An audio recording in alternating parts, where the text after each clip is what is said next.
Welcome to the Starfish Diaries. I am your host, Liz McKean, and you might have found me from another podcast or from yoga or through coaching or maybe a recovery event, but all that matters is that you're here now, and I am so glad that you're here. On this show, we're going to be talking about identity and self-trust and recovering from all sorts of things, including shame and burnout and squeezing ourselves into what we think good looks like. And I'm going to use a lot of metaphors because that's how I make sense of the world. And I'm hoping that helps you too.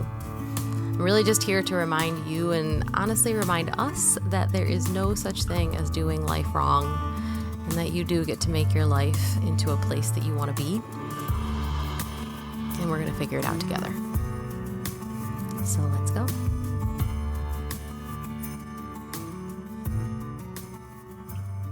Hello, my friend. Thanks for being here. So glad that you are joining me on whatever day you decided to click play on this podcast. I am happy to be at the mic and also really freaking tired. I've had this wonderful just gift of friends visiting, and while every moment has been just truly a delight, like people that I adore, and I feel so lucky to have people that would come all the way to upstate New York for a visit and a concert, but you know, I like to put myself at the top of the list of reasons. Man, it just really highlights how little I do activities. You know, I'm just not an activity person. I have people in my life that I adore, that I talk to pretty much every day. I have, you know, my yoga and workouts. I go for walks. I've got the dog here, but I spend a lot of time by myself in my home, and I love it. Love it. I've designed my life in a way that makes me feel very safe, makes me feel very, not even, safe is definitely a prime word and prime need in my life per last episode. If you didn't listen to it, I really liked that one. I hope you listened to it. But it's like safe to the extent that I don't have to think about it.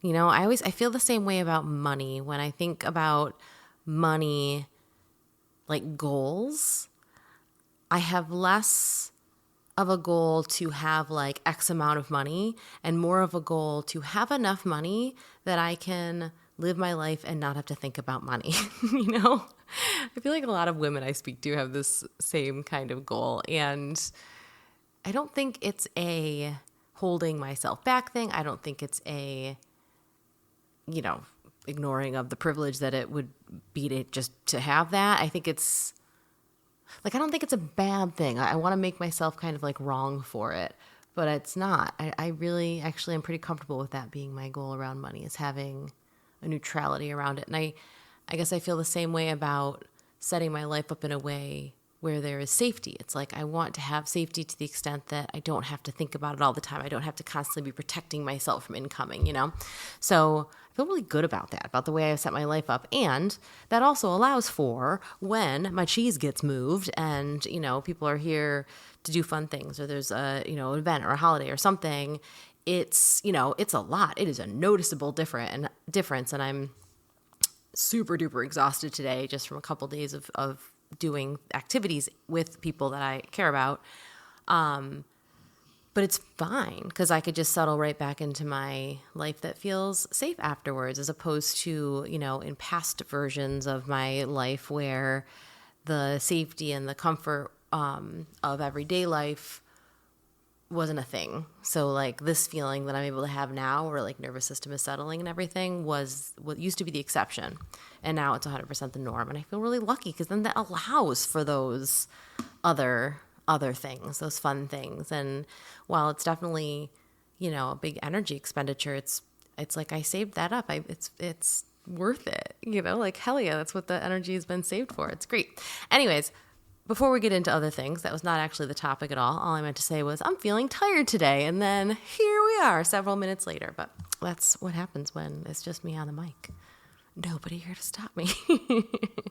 So we're going to take a couple deep breaths because that's how we roll. here on Starfish Diaries of the podcast. So if you are new here, the beginning and the end of each episode, we do, a deep breath, few deep breaths. We do it together, and you're welcome to participate or not, but I find it very soothing. Sometimes it's the first time all day that it's occurred to me to take a deep breath, so maybe it's the same for you. And I would encourage you, in addition to just breathing, if you decide to partake. Also, do you feel like you need a deep breath just because I'm talking about it so much and not doing it? If you need that, just take a pre-deep breath. I'm going to do that. Whew, oh my goodness. Holy oxygen. Batman. Anyways, I would encourage you to listen to your body's needs and do what's right for you, just like I did right there, and allow it to be more than just a breath, right? Instead of just breathing in and out and allowing that to be lovely, maybe you consider having the inhale being like, I don't even know, like just like something that you're gaining, something positive, something beautiful that you're bringing in, inviting in. And the exhale being like a wave of relaxation from the top of your head all the way down to your bottoms of your feet. Every exhale, like just a wave, like washing away the stuff that you don't need. And if that feels like breathing 2 or 3.0 and you're just not there yet, then screw it. Just ignore those things, and we'll just take some breaths. So with all that said, far too much pre-words. Let's do some breathing. So if you are in a place that you can close your eyes, maybe you go ahead and close your eyes and soften the space between your eyebrows. If you are driving or doing dishes and need to have your eyes open, that's fine. Maybe you just soften the gaze a little bit, only if it's safe. Maybe your shoulders drop just a little bit. And then when it's right for you, take a big breath in through your nose and exhale out of your mouth, maybe a little slower. Allowing those exhales to be longer than the inhales. We're going to do 2 more. We're going to do 3 today. So big breath in through the nose. Feel everything expand. Maybe we hold it at the top just for a moment. Feel that expansion. And then open the mouth and slowly let it go. Yeah, maybe a smile. Because we got 1 more. Big breath in through your nose. Let it out. Shoulders are dropping. Jaw unclenches. Beautiful. And then just let your breath return to normal. Maybe you feel a little bit less tension than you did before. Maybe you're wishing we could get on with it. And guess what? Wish granted. So the thing I wanted to talk about today, I've been thinking about it a lot, and it's basically the backbone of my entire, work and business, is coping. Is coping mechanisms and the goddamn shame that we hold about our coping mechanisms, and how I just have some deep disagreements with the messages that we both get and give. We often are giving to ourselves about how we cope. And when I say coping mechanisms, that is something that is purposefully kind of ambiguous, the way I'm saying it, but I would just invite you to take a second. I'm doing a lot of inviting you today, my yoga teacher mindset apparently. Just take a second and just think about what is your coping mechanism that maybe brings up some shame. And I'm going to just be vulnerable and tell you the ones that I definitely do, the things that I do to manage stress. Maybe that's daily stress or in the moment. And specifically those behaviors that I do to cope that bring up feelings of shame, that when I do them, they are immediately followed by some inner criticism. So for me, that is eating specifically sugary things. And please know that I'm not trying to demonize any kind of food. I'm not saying it's bad to eat sugar. I'm not saying I'm bad to eat sugar. I want to preface with those words because coming from disordered eating myself, I know that can be very triggering. And when I have an uncomfortable feeling or an uncomfortable series of days, or I'm feeling tired or stressed, etc., and instead of taking care of myself and eating things that I know are going to make me feel nourished and energized and good and be able to sleep well, etc., I just go straight for the quick fix the sugar. That is a coping mechanism. That is a behavior that I lean on to feel better in a moment, and I immediately feel bad about it. So all those things that I said previously about how like it's not bad, I'm not bad, etc., there is a voice in my head that will counter those points pretty strongly. And I would imagine if you are nodding with me right now, you know what I mean. For me, that's often like jam, like literally like a jar of, I told you I was gonna be vulnerable here, like a jar of like strawberry jam. I will take a spoon to, not just one. And that is a coping mechanism that I have leaned on before. Obviously, alcohol was a big one for me in the past that I no longer lean on that, but it's one that when I was drinking, especially when I was drinking by myself and secretly, that inspired an enormous amount of shame in me. I also have been known to impulsively spend and buy things, and typically on like a credit card, and then I'll feel a lot of shame for that, spending in a way that I know is not in accordance with my values, in accordance with my plans for the future, in accordance for maybe what's best for my family financially. Or maybe it's not even that deep and I just didn't fucking need it and I just hit buy anyways. Let's see, what else? Those are the big ones for me, I would say. Oh, scrolling. My God. Coping mechanism extraordinaire over here is open up Instagram and scroll and lose an enormous amount of time. There's times that I use the TV for that too, where it's just zone out, turn off the brain. Okay, I feel like I could keep going, but that might not be healthy for any of us, for me to just keep talking about all this stuff that I do that clearly I feel shame about because I can feel my cheeks getting red just talking about it. So maybe we just land on one. Maybe you think of one, because we all have them. We all have them. And there is such a spectrum of how these things can... I would argue that if it's something that makes you feel ashamed, it is causing you some harm, because the shame itself is harmful, because it is taking away from the joy of being a person in this world.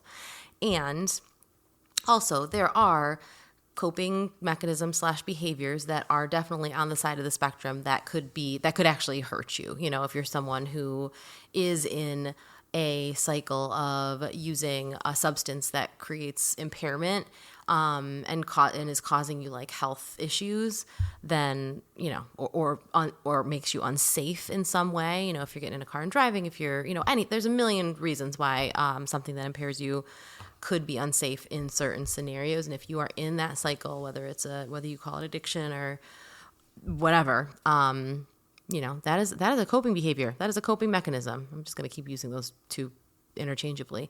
And also, there's some risk there, right?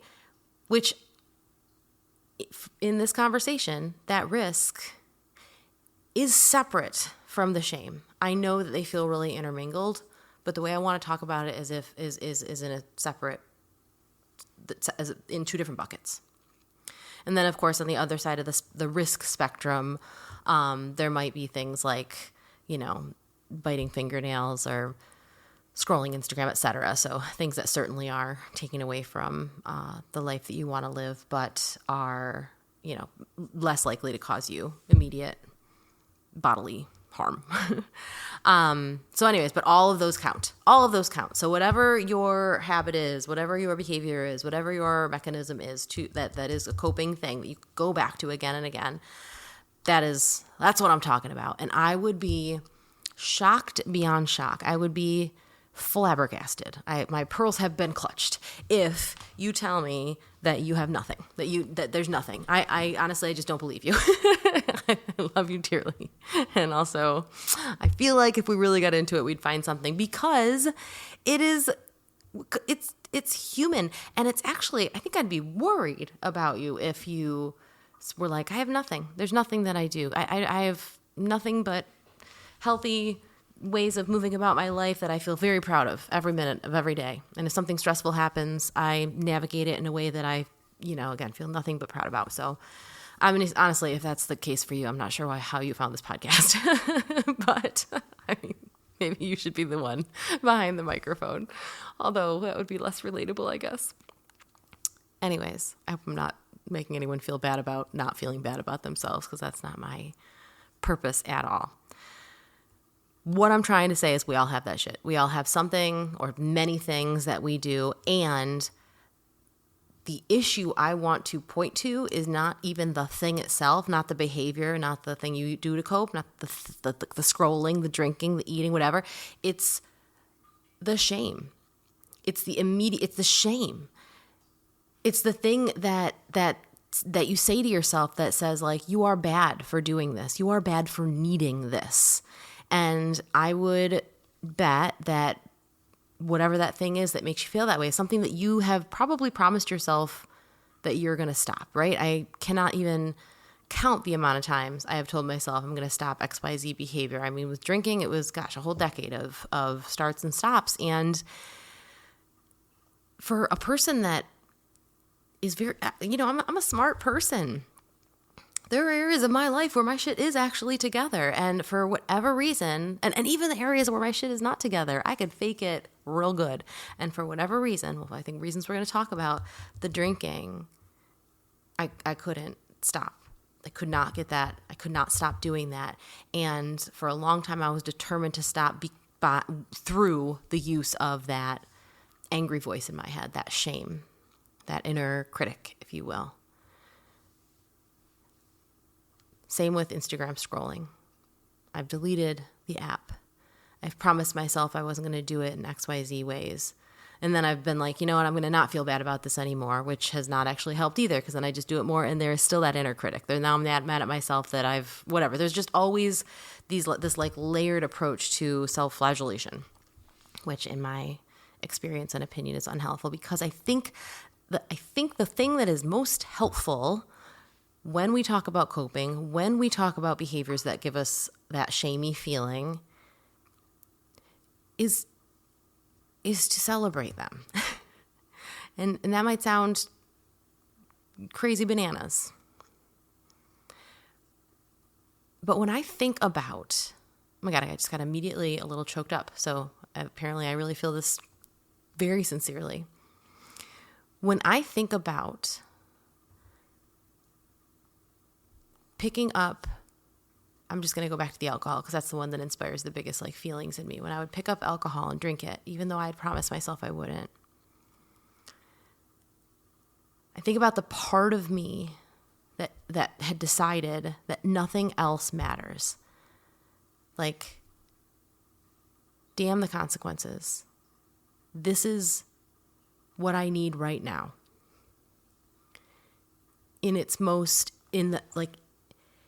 At its core, that need, that part of me, that version of me was so purely and genuinely and desperately trying to help.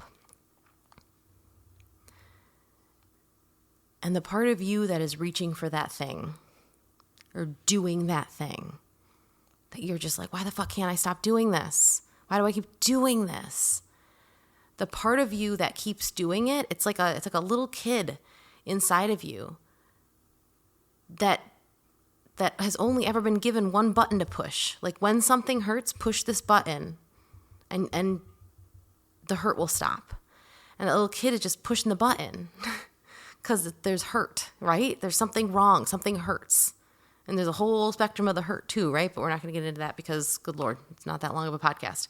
But there's this little child of you in there. Like, you told me to push the button. At one point, this was the button. Or I found this button and it worked once and I hurt. And there is nothing else that works. And I don't see any other buttons. There's nobody else here to help me, but I can push this button. And then I push it. And whether or not it helps, actually usually it does for like a little while, right? But then after that comes this like raining down of anger, of shame, of criticism.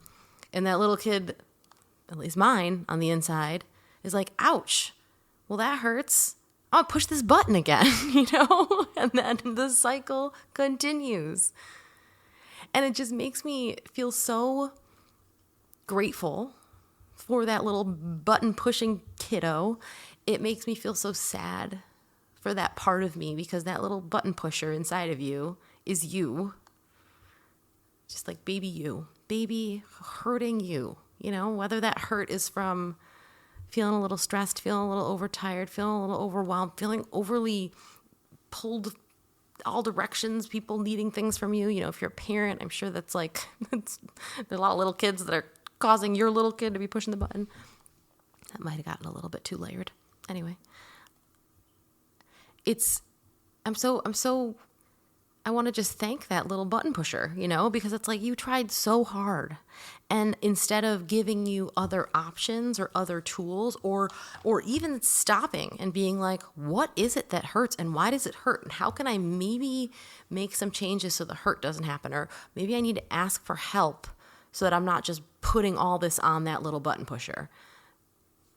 Something needs to change. And the thing that's going to change is not going to be that little inner child pushing the button, because they're just a little kid and all they have is a button. So something else. Got to look at something else. And there's a whole nother flurry of activity we could talk about under the surface here, like in our subconscious, that is that something else. And there is a very strong, for many of us anyways, wall, chain link fence, boundary, blinders, something that is often makes it not as easy as just looking at those other things. I understand that's a whole additional conversation too. We could take, this is a choose your own adventure kind of podcast, but it's just not as simple as telling that kid to stop pushing the button. And the way to stop that kid from pushing the button when they hurt is certainly not to rain down more hurt. The shame does not make that button stop getting pushed. The shame just makes that kid hurt more, and he or she is just right there, just gonna keep pushing that button because ouch, ouch, ouch, ouch, ouch. And maybe the button, if the alcohol is not available, there's gonna be something else. We're always gonna need something. So I guess my step one here, if you're like, well, what the fuck am I supposed to do then? And if you're wondering, is this a podcast where she says curse words? It's because she didn't in the beginning. Yeah, sorry. She's getting more comfortable. I think the first step, in my opinion, is to consider not believing the giant flood of shame that comes rushing in when you find yourself reaching for a coping mechanism or a behavior that you wish you weren't doing. Because I really just think the shame is the worst part. And I also know it's easier said than done to stop feeling shame. I mean, my God, even just saying that out loud sounds a little crazy. But I think that you can definitely question it. I think I can definitely question it. Next time I sit there and lose an hour, I know I'm being a little generous with myself by saying an hour, because there's been times it's been more than an hour, to scrolling. Being mad at myself afterwards is just not helpful, because that just makes me want to pick up the phone and scroll again, or go and, find another thing that's going to make me feel better. And I'm just so glad that I have little parts of me inside that their only job is to help, is to try to make me feel better in those moments where life feels too hard, or I feel stressed, or I feel tired. And I want to start giving them more and more tools. I want to find other ways to feel better. There's always going to be a button pusher, so how can I make that button be attached to things that maybe make me feel good and not bad? But shame is just never going to be a helpful part of the equation, because there's so much wisdom behind that button push. There's so much love behind that button push. It's just that part of you that's like, we need this to survive. So even though you're just knockout punch after knockout punch at me down here, I'm still going to keep pushing the button, because I believe you need this to survive. So the shame doesn't help. But we do need other tools. And we do need to understand why we needed to push that button in the first place. And I know that's a really simple metaphor for something that is not really simple. And I say this from the vantage point of many years in to having the privilege of figuring myself out and getting help that I needed from different, people and tools and resources, and also just, aging, which can be a really helpful way to get to know yourself. And also, wherever you are on that journey, if all you do today is give yourself a few extra deep breaths and maybe question the shame that you're assigning to whatever behavior you're doing, and send a little bit of love and gratitude to that little button pusher. That doesn't mean we wanted to push that button, right? That doesn't mean that behavior, if it is causing you harm or pain, more pain, isn't something to it that needs to be addressed. But again, maybe we start with just a little less blind acceptance of the shame. We're going to stop there, because there's just so much more to say, and there's so much more I want to say. And this is like my favorite thing to talk about, just because I feel like we talk about it wrong.